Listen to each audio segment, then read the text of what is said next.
Si les pregunto a ustedes qué es la Biblia, sin duda me van a decir, es la palabra de Dios. Es la palabra de Dios puesta por escrito. Son los libros que Dios inspiró. Es la manera como Dios nos habla. Es la carta que Dios nos mandó. Podemos decir muchas cosas de lo que es la Biblia, pero conviene que demos una definición un poco más clara y más profunda. ¿Qué es la Biblia? En la Sagrada Escritura, la humanidad cuenta con un gran tesoro. Muchas veces por ignorancia, por negligencia, nos hemos quedado sin conocer toda la riqueza que Dios nos ha brindado al regalarnos su palabra. En este breve curso, intentaremos dar un paso más en el conocimiento de tan gran regalo.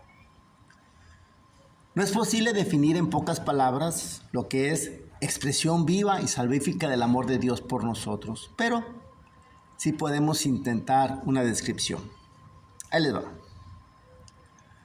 La Biblia es el libro por excelencia del pueblo de Dios. Y junto con la tradición, testimonio vivo de la revelación o historia de la salvación. Es palabra de Dios y palabra humana, consignada por escrito bajo la inspiración del Espíritu Santo y cuyo contenido lo forman todos los escritos canónicos del Antiguo y Nuevo Testamento. Se oye bonito, ¿verdad? Pero ocupamos darle una explicacióncita a cada uno de los términos para que nos quede más claro. Decimos que la Biblia es un libro. Y es que de hecho, la palabra Biblia en griego significa los libros. En ese sentido, la Biblia es una colección de libros, una biblioteca. Contiene 73 libros, 46 pertenecientes al Antiguo Testamento y 27 pertenecientes al Nuevo Testamento. Decimos que la Biblia es el libro por excelencia del pueblo de Dios. El pueblo de Dios es aquel que Dios escogió, que Dios se creó. De un hombre anciano y de una mujer estéril, Dios creó un pueblo para que entre todos los pueblos de la tierra conocieran su nombre. Y a través de ese pueblo, Dios se quiso dar a conocer a toda la humanidad. Dios quiso darse a conocer al hombre a través del mismo hombre. Y por eso creó este pueblo, el pueblo de Israel, y le manifestó todo su amor y todo su poder. Y le confió la misión de transmitir tal experiencia a los demás pueblos. En el Antiguo Testamento fue Israel, en el Nuevo Testamento es la Iglesia. Decimos que es el libro por excelencia del pueblo de Dios y junto con la tradición, unido a la tradición, ¿qué es la tradición? La tradición es la transmisión oral de la revelación divina. Recibe la palabra de Dios encomendada por Cristo y el Espíritu Santo a los apóstoles y la transmite íntegra a los sucesores para que ellos, iluminados por el Espíritu de la verdad, la conserven, la expongan y la difundan fielmente en su predicación. La Iglesia no saca solamente de la Sagrada Escritura la certeza de todo lo revelado. La tradición y la Escritura se han de recibir con el mismo espíritu de devoción. De hecho, al principio no había nada escrito, todo se hablaba. Y eso que un día se habló, esa tradición oral, Dios la fue plasmando por escrito. Y esta tradición oral fue caminando junto con la tradición escrita. Van las dos caminando juntas y siguen caminando. Nosotros lo escrito no lo entenderíamos si no tuviéramos una fuente de explicación a través de la tradición. Las dos van caminando juntas. Hay muchas cosas de nuestra fe que no se escribieron, pero se conocieron. Por ejemplo, los nombres de los padres de la Virgen. San Joaquín y Santa Ana no están en la Biblia, pero la gente los conocía y la gente los platicaba. Y fueron junto con lo que se escribió, fueron caminando esas experiencias. También por decir algo, los nombres de los ladrones que fueron ejecutados junto con Jesús. Dimas y Gestas no está en la Biblia, pero la gente lo sabía y fue caminando eso junto con lo escrito. Los nombres de los 3 reyes magos, Melchor, Gaspar y Baltasar, tampoco están en la Biblia. Pero sin embargo, la gente lo sabía y lo fue platicando. Y así hubo muchas cosas que no se escribieron, pero sin embargo se conocían. Cosas tan importantes como la asunción de la Virgen al cielo, tampoco está en la Biblia, pero la gente supo y la gente lo platicaba. Y eso fue caminando junto con la revelación.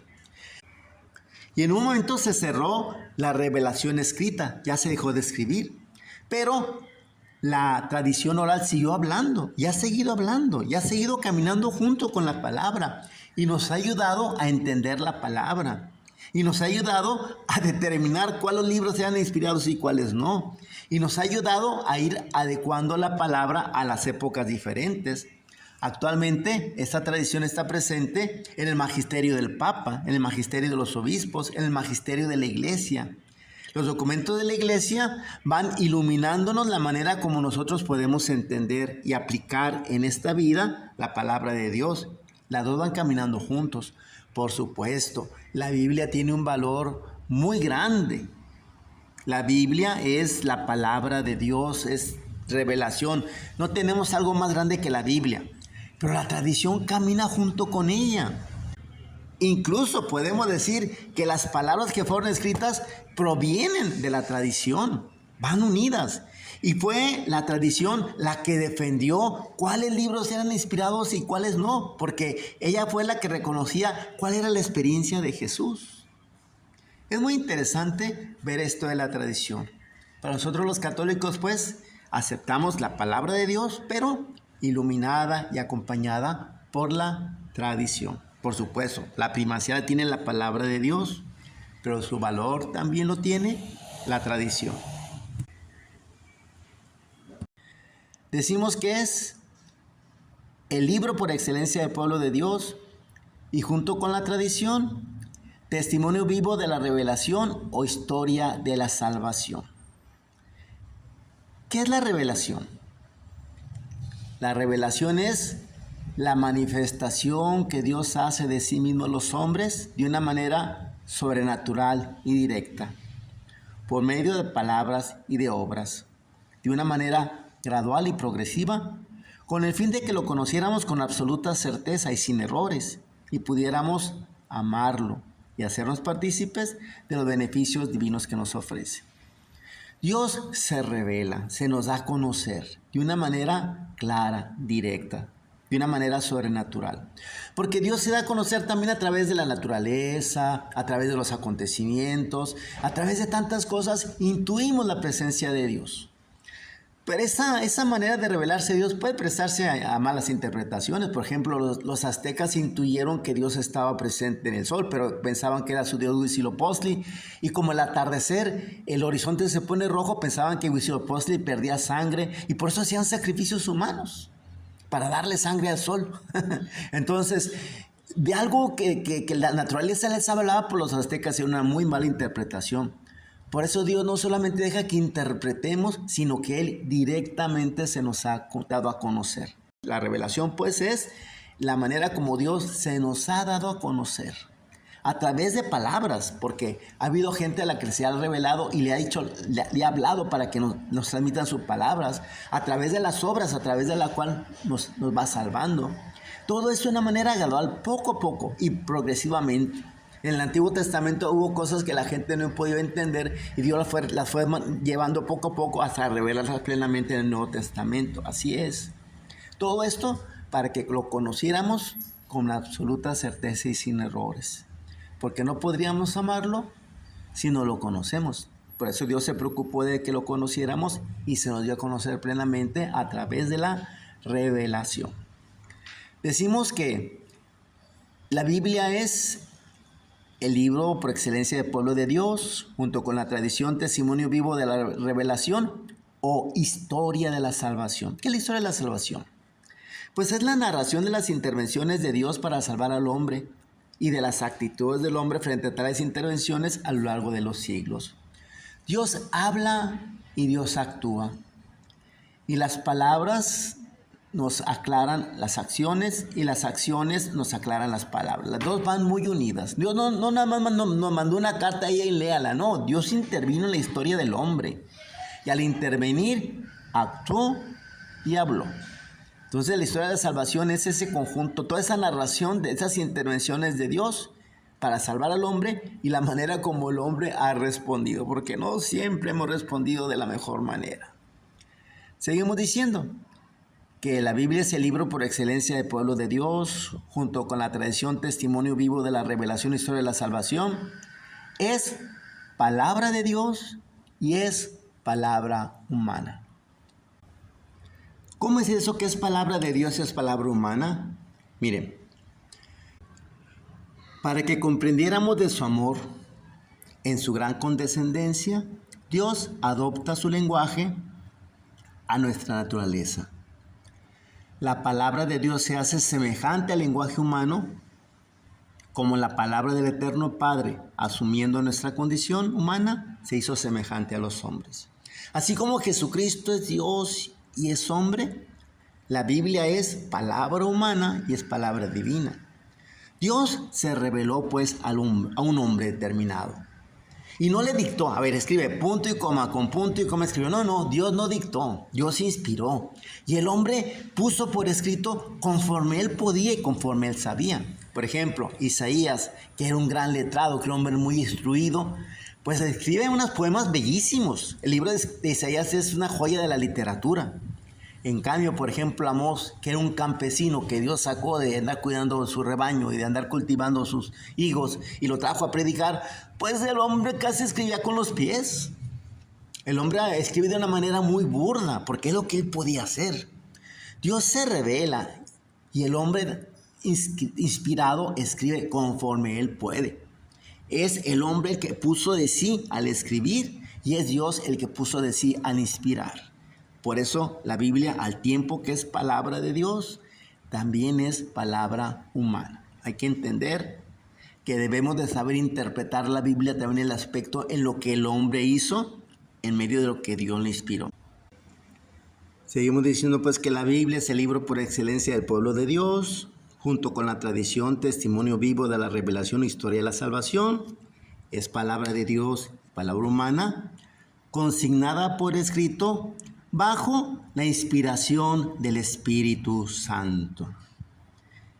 ¿Qué es la inspiración?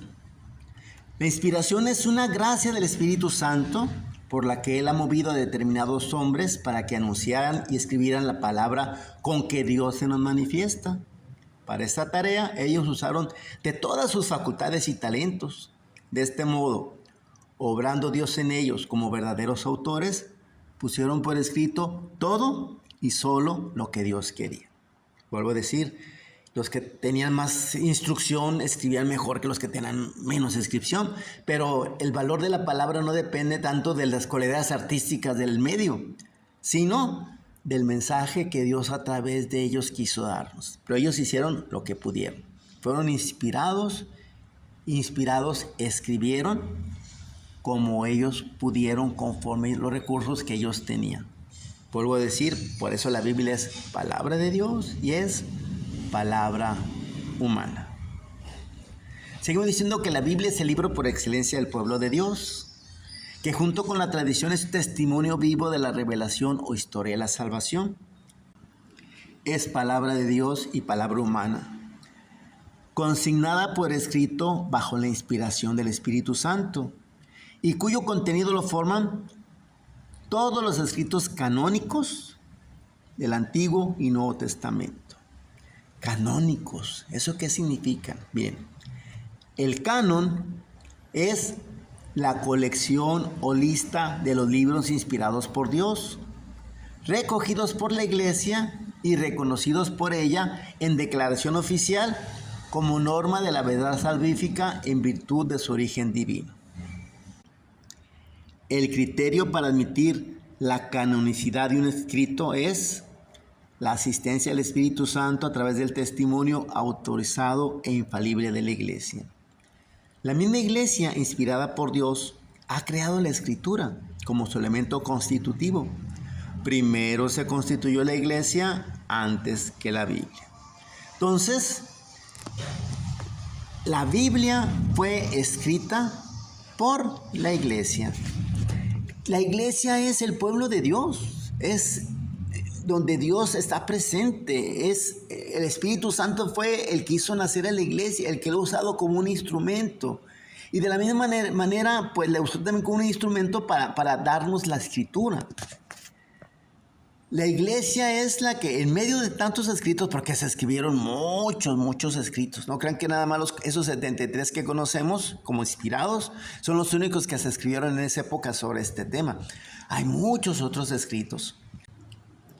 Hay un evangelio de Judas, hay un evangelio de Santiago, hay un evangelio de quién sabe quién más. Hay muchos evangelios, pero que la iglesia no identificó como propios, sino que los llamó apócrifos. ¿Por qué? Porque no reflejan su experiencia de Jesús. Pongo un ejemplo. Yo recuerdo haber leído el protoevangelio de Santiago. Muy bonito. Recuerdo que me emocionó mucho porque habla de la infancia de Jesús. Y decía que Jesús hacía palomitas de barro, le soplaba y se iban volando. ¡Ay, qué bonito se me hizo eso! Pero también dice que una vez estaba jugando con sus palomitas, llegó un chiquillo y se las aplastó con el pie. Y entonces Jesús lo volteó a ver y le dijo, así como tú aplastaste mis palomitas, serás aplastado. Y que en ese momento una piedra se desprendió de una montaña y ¡pum! Le aplastó al chiquillo. Y dije, ¡ay, no! ¡No! ¿Cómo puede Jesús hacer eso? Pues no. También ese mismo libro dice que un día iba caminando Jesús junto con José y que un chiquillo le empujó y lo tumbó.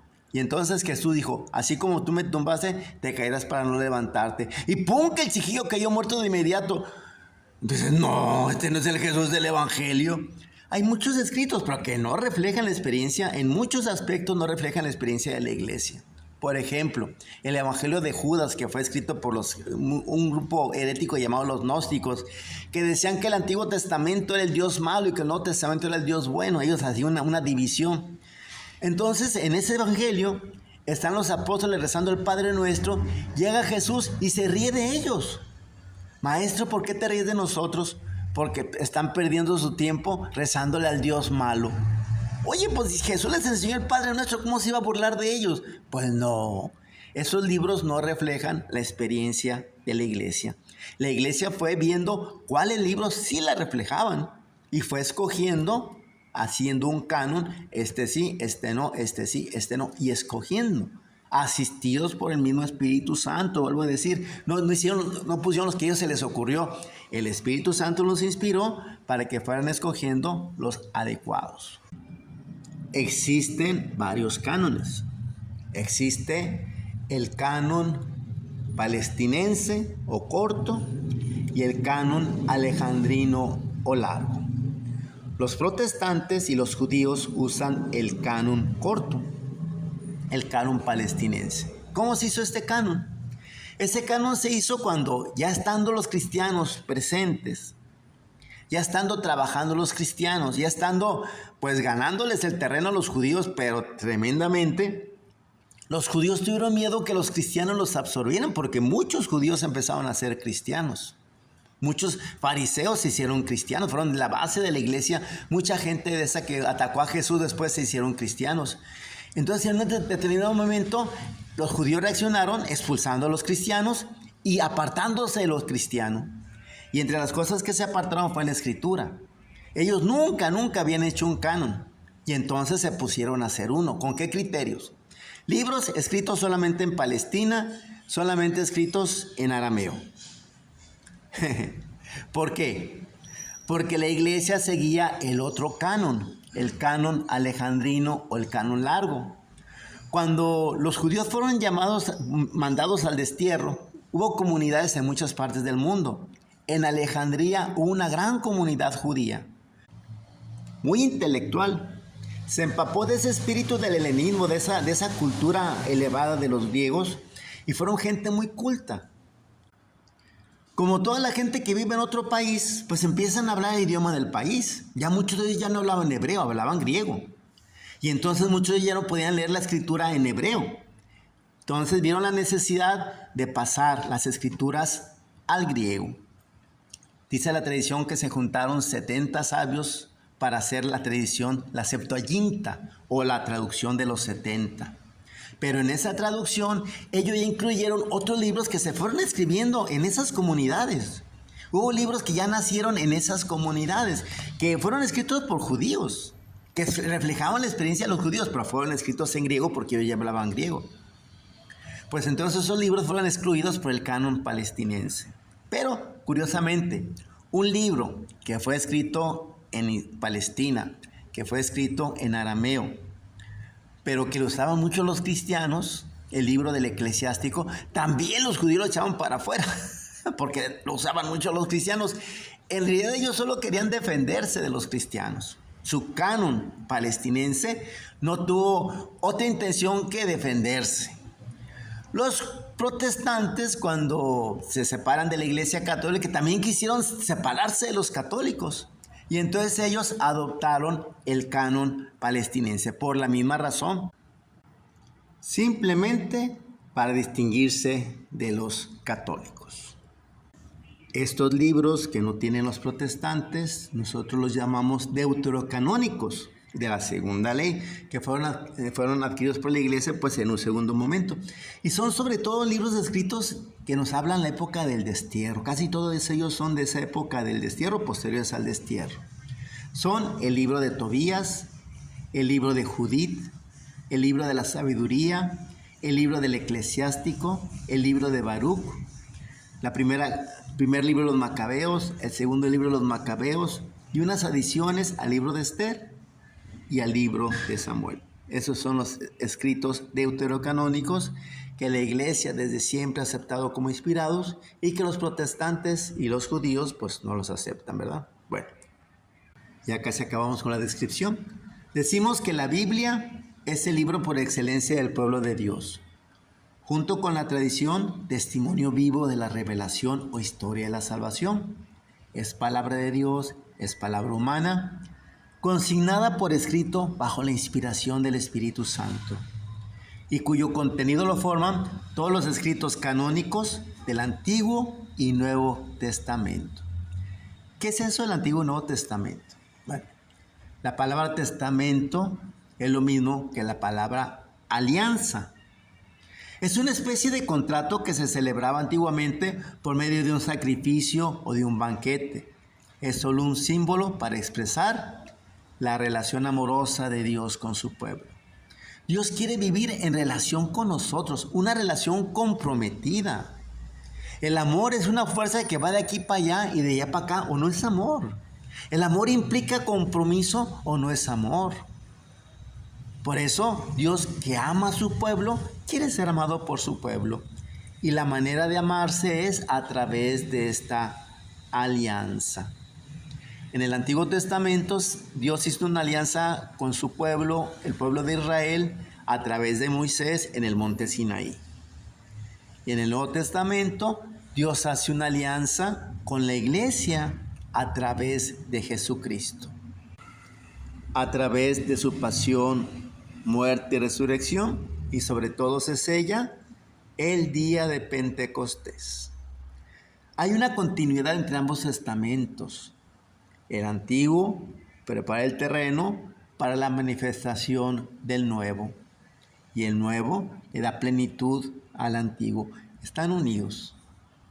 Bueno, espero que ahora sí, al decirles este intento de descripción de la Biblia, les quede más claro.